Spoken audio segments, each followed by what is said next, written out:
And welcome to Up to the Minute. It is, of course, Wednesday, middle of the week, and it's August the 12th, 2020. Glad to have you with us. We're halfway through another week. Can you believe it? Brittany, what do you think about that? We've been working remotely now. I think this is now week maybe 22 or so.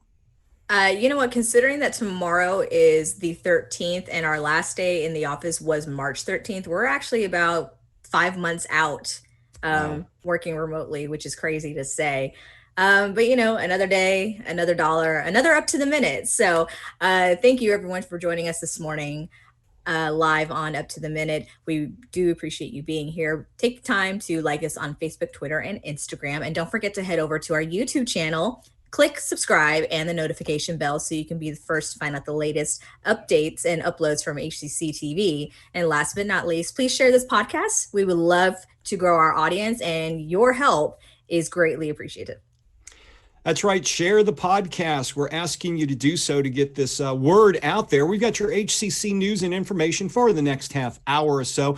We have a couple of guests today. We're waiting for one of them to log in, and he hasn't done so. But we're going to start with Chief Greg Cunningham. And Brittany, you're always excited to see the chief because, and this is not a slight at all, Chief, because it marks halfway through the work week. It means we've got 2 more days left to work.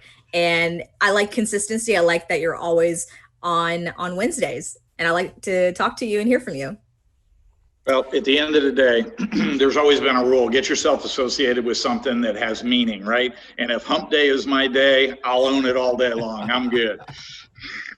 Well, that's right, Chief. We're going to go ahead and start with you this morning. We appreciate you being here as you are every Wednesday. It's always a treat to have the Chief on.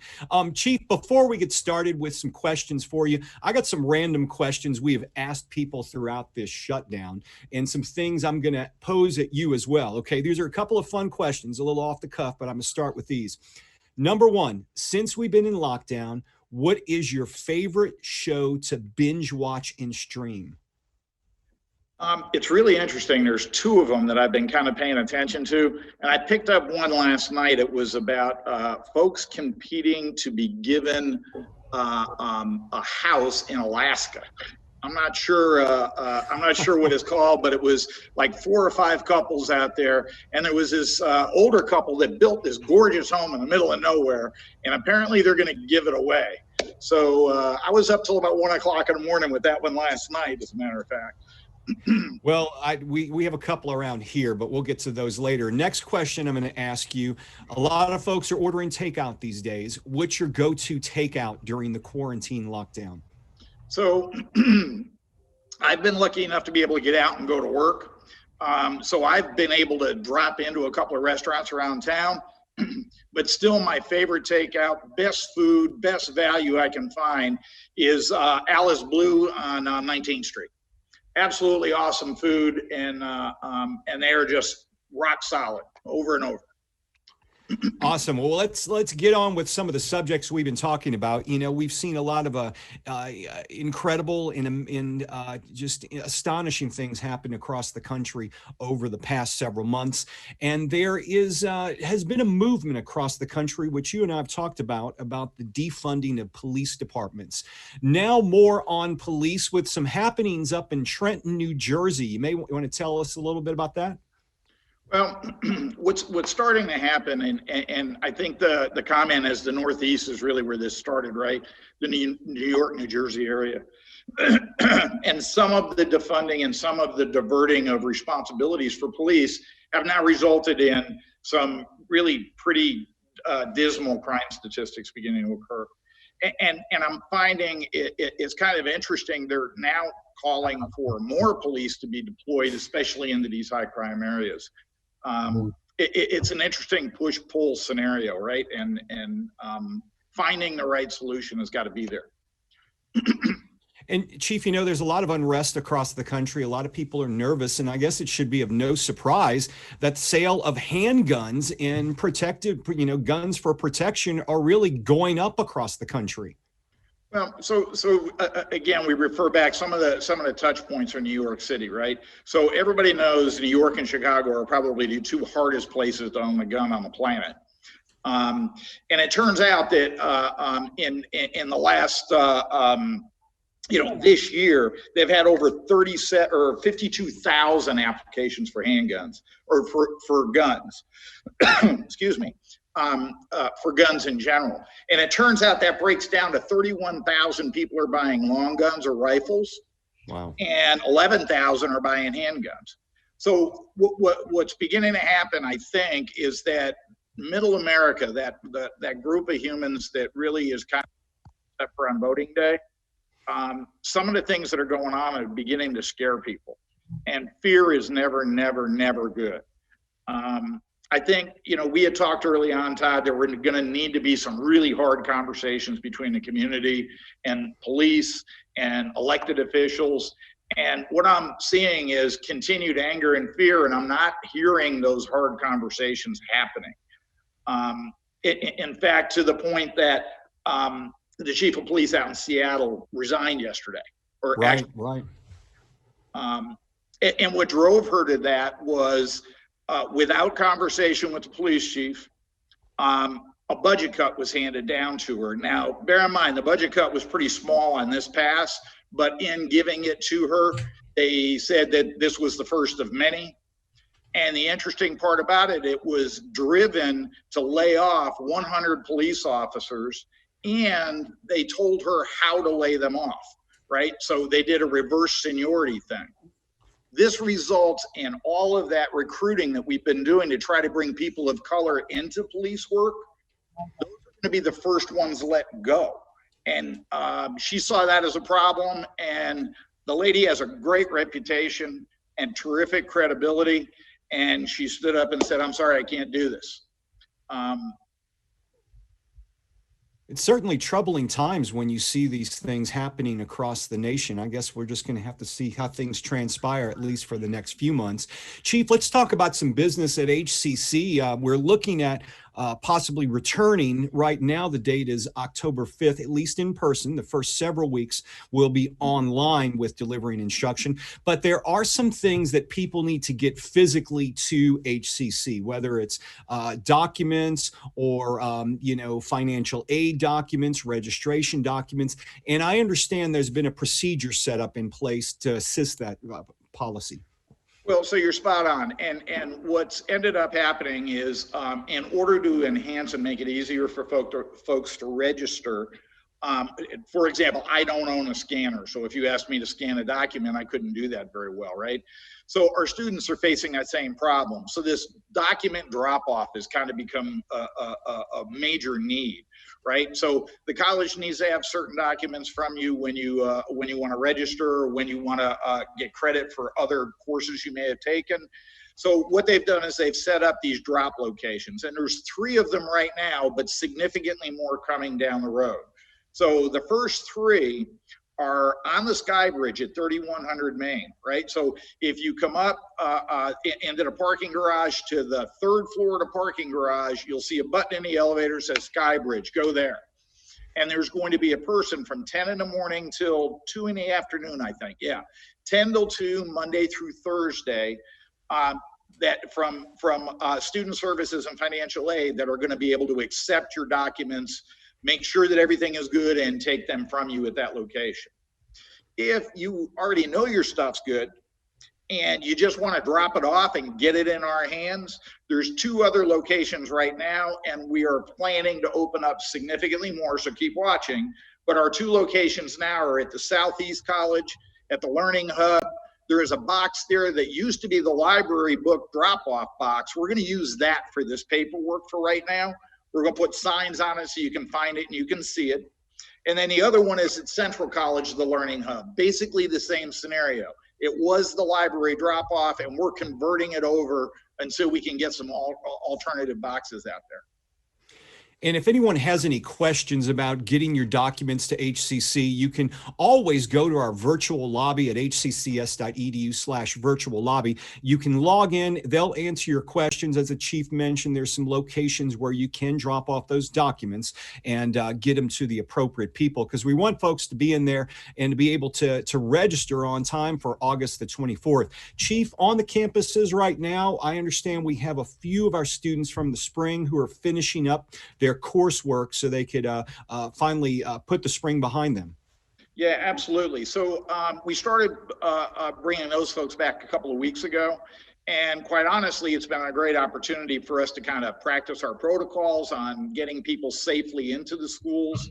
And we've learned a lot, but at the end of the day, what ends up happening now is that our protocols are in pretty great shape. And we are now ready to receive students October 3rd, I think it was the day, or is it October 6th, Todd? Help me remember. October the 5th is when, is that right? 5th, Brittany? Brittany's holding up 5 fingers, so it's October the 5th. Okay. Believe me, Chief, if we get a date wrong, Brittany's going to let us know. Yeah, there you go. For some reason, those other dates keep sticking in my head, but October the 5th, we are going to be ready for y'all to come back.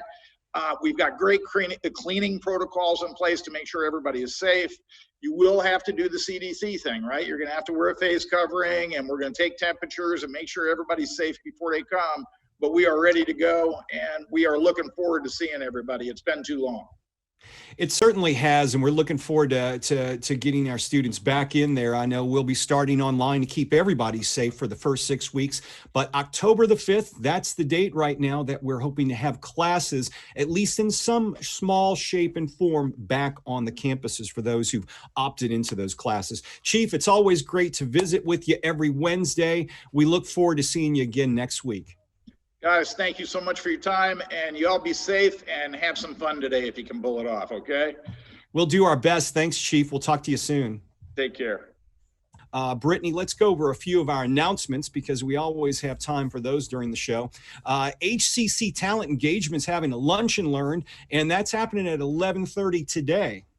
That is, Todd. So the Lunch and Learn is job offer process. So this is going to be hosted by a variety of people. Maria Barragan, who's the manager compensation, Susan Araujo, senior compensation analyst, and Mark Tangler, who's director for instructional quality. So it's backed by popular demand, this Lunch and Learn, and we're going to be joined by instructional quality to explain the job offer process for faculty. So this is open to our faculty and staff. Be sure to check your HCC emails to register because that's where all that great information is going to be available to you. As we mentioned earlier when I was talking to the chief, our student virtual lobby is open for our students. And if you've got a question, you need an answer directly to the situation, then you'll definitely want to log into the student lobby. And Brittany, they have a number of ways that they can get back to the students.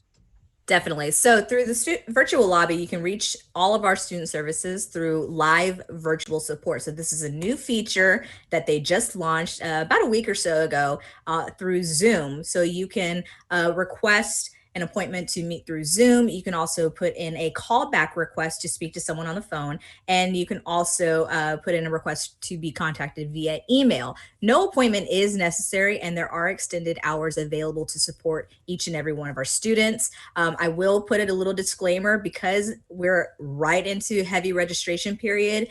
There will be a little bit of delay to get back. So wait up to about 48 hours for a response. We have all of our staff members working so hard to answer hundreds of requests coming in daily. So your patience, everyone, is really appreciative.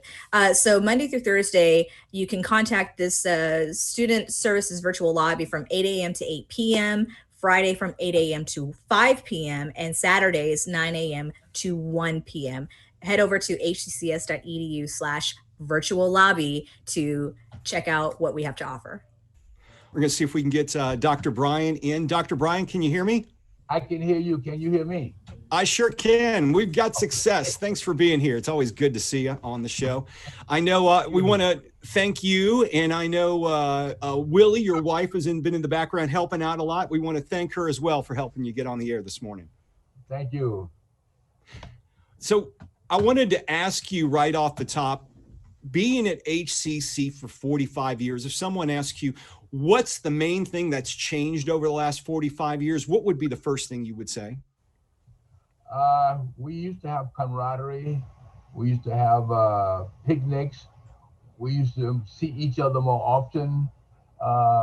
And we knew people from different colleges, but we've grown so big now. We don't see as much as we used to see. And so it's a good thing that we've grown the way that we've grown. I was here in the beginning. I started out as a part-time faculty member in 1973. I was teaching chemistry. And in 1975, when they first offered the first full-time academic faculty, I was one of the first 20. And so I've seen it grow from 20 faculty members in academics to God knows how many we have right now. Thousands now. Yeah, we really have moved on. Was HCC more of a vocational school when we first started? I know we were an offshoot of HISD, but were we more vocational at that time? And now we seem to be more academic and vocational. Yes, we were. In fact, when we started, and they wanted to do the academic part, we were a non-accredited institution at that time. And so consequently, when we went to see about our students transferring their courses, the majority of the universities did not want to take our course because we were not an accredited institution. So we factored in, we had people to tell us, and I literally heard this, that you are the 13th and 14th grade of the public schools because you share the same board, you share the same classroom facility, you share the same lab. So we cannot accept your courses because you are an extension of the public school. That was difficult. That was hard. So we had to work hard then to work on our accreditation, of which we did within 5 years, which is a plus. We had all kinds of committees that were formed, working hard, and we worked day and night. So to become an accredited institution. So yes, we started with humble beginnings and to where we are now. So I'm proud of that. Speaking about those humble beginnings, things looked a lot different for HCC back then because now we've got more than 24 centers and campuses. Back then we were operating out of Houston ISD buildings and schools and in areas with just where you could place a classroom. That is correct. In fact, I have taught all over the city. I've taught at Westbury. I've taught at Sharpstown. I've taught at Cashmere. We went where the classes were offered and made. We were not paid any stipends for travel or anything like that. So we went to the actual schools. And we did have challenges. The challenges is that the public school teacher during the day would use about 80% of the blackboard space, and an additional 5% was used to put down do not erase, do not erase, do not erase. So therefore, we only had about maybe 10% of the blackboard of which to use. And so, yeah, that was challenging times. And were we more of a night school back then for people who are just trying to catch up on their education? Yes, we were. Our classes began at 5:30 and went until 10 o'clock. And at 10 o'clock, the custodial staff at these schools were really ready to get out of there. And so consequently, we were pushed out the door at 10 o'clock. Things have changed a lot since those days. And now, did you see HCC growing as much as it has right now? Did you foresee that in the early days? No, we did not. In fact, there were people who did not think that HCC would survive. There were people who were vested in other institutions to come over and teach part-time. And when opportunity for full-time came available, none of those people wanted to work, that I know of, wanted to work full-time because they did not think HCC was going to survive. And so consequently, I was a young man just come out of Vietnam War, just finished my credentials, my degrees. So I had nothing to lose. So I was one of those who got in on the ground floor. But a lot of my colleagues that I worked with at Texas Southern University did not think that HCC would survive. Now we have so many partnerships with universities and colleges, really across Texas and in some cases across the nation, where we do the 2+2 or a partnering where we share our students and our facilities. Back then, were we more competitors of local colleges than we are now, as looking as a conduit to a pipeline of students into those universities? Not necessarily so, Todd, because again, they considered us 13th and 14th grade, so we were never a quote unquote threat to those institutions. They did allow us to, once we became accredited, they allowed us to transfer our courses to those universities, but not full value. Our students had proper transferring, but they had to take their courses all over again. So we had some challenges there with our students having to take English, beginning English twice, one for HCC and then one for the university. So it was not easy in the transition. But as time passed, things got better. And I'm proud of where we are today. Dr. Bryant, when you first started with HCC, I imagine we didn't have 6 colleges out there. Maybe you could talk about the creation of the 6 colleges and how that happened. Well, we were growing. We were really growing. And I'm very fortunate to say that I served under every president or chancellor that HCC ever had, starting with Dr. Joe Champagne. And so as we began to grow, Mr. Whiteley, who was the president at the time, said, okay, we're getting larger and larger. We're now purchasing our own facility. We're buying our own buildings and stuff like that. Something has to change. But he was not around to do the changes. Dr. Chuck Green came in and actually made the changes. So there were some changes done, and there were 6 colleges created, and I was fortunate enough to go to the Northeast College. And that's where you are today. Maybe you could tell us about what exactly you do at the Northeast College, because I know a lot of folks recognize you from there. Okay. Yes, I'm not in the academic classroom right now. I am a chemist. I taught organic chemistry, but at the present time, I am in facilities. I'm the director of facilities at the Northeast campus for the Northeast College. And on occasion, I have served as the COO when the position was vacant. We also, you were in an article in Texas Chiropractic College magazine. I know we have a picture of that. Maybe you could tell us about appearing in that article. That must have been a highlight, being in there.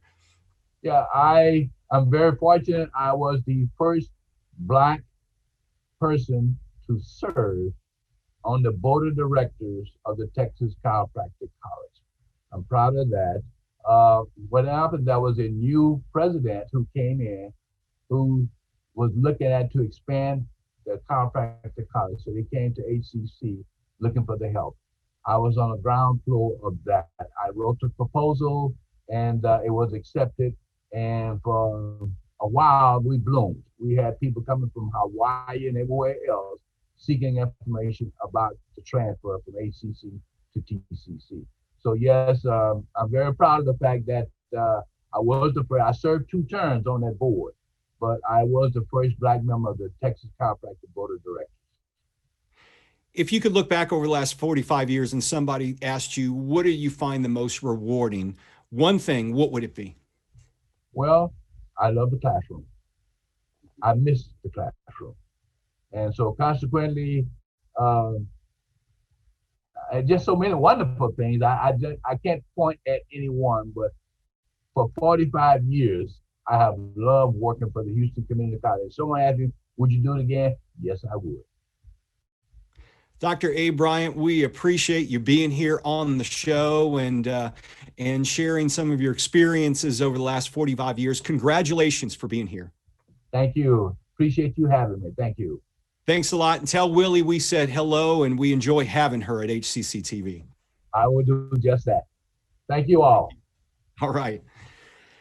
Well, Brittany, back to our announcements. It's always great to have our long-term employees here on the show. And we've got another one tomorrow as well. That's right, Todd. And before Dr. Bryant signs off, Amy Tan just wanted to say, happy to see you on Up to the Minute. Congratulations on your 45 years. Your commitment and dedication to HCC is much appreciated. So that was from Amy Tan.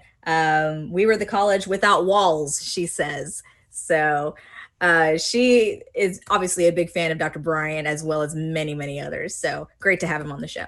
Absolutely. And tune in again tomorrow, as we'll have another employee who's been here for quite some time joining us on the show tomorrow. I think tomorrow we've got Gwen Drumgool, and she's been the manager of the risk management department. She's been with HCC, Brittany, for more than 40 years. So we've got her on the show tomorrow. So one more thing to talk about before we leave today is we're going to be back in the building sooner rather than later. It's still about 6 weeks away, but talent engagement, our HR has set up a training series they would like all employees to take before the end of August, Brittany. Yes. So I've taken this training. Todd, have you done this yet? Not yet, but I will be doing it before the 31st. That's the deadline. But yeah, I'm going to be doing it. I understand it only takes a few minutes. It does. It's really easy. It takes about maybe maximum of 15 minutes, but it is mandatory for all faculty and staff to complete before we get back into the buildings. Simply just, look in your email for the training information, or you can just email emp.onlinelearning@hccs.edu. And as Todd said, the due date is August 31st to complete this mandatory training. Yes, we'll get it done by then, and sooner rather than later as well. So we mentioned tomorrow, Brittany, Gwen Drumgool is going to be on the show. We've had her on, I believe, HCC 50 Years and Counting. She's got some fascinating stories as well. And then it's Thursday, which means Virtual Family Fun. A number of museums around the country, the state of Texas and in Houston, have opened their doors online during the shutdown to give you a look behind the scenes of the museums. And we're going to have on tomorrow someone from, Brittany, you ready for this? The Alamo. Remember the Alamo. I'm so excited that it's reopening, and our guest will be the curator, who will discuss the virtual programming as it continues to offer. So it's great. I haven't been back to San Antonio in quite some time. I think the last time I went, it was closed for the day. So I missed out on that, but Alamo is a great piece of Texas history, as well as U.S. history, to be honest. So I'm really excited to talk to the curator for tomorrow. That's right. So we'll have that tomorrow, and special guests, of course, always on Up to the Minute. Thank you for joining us this morning. We'll be back tomorrow morning live with Brittany, and right here at 10 a.m. on Up to the Minute.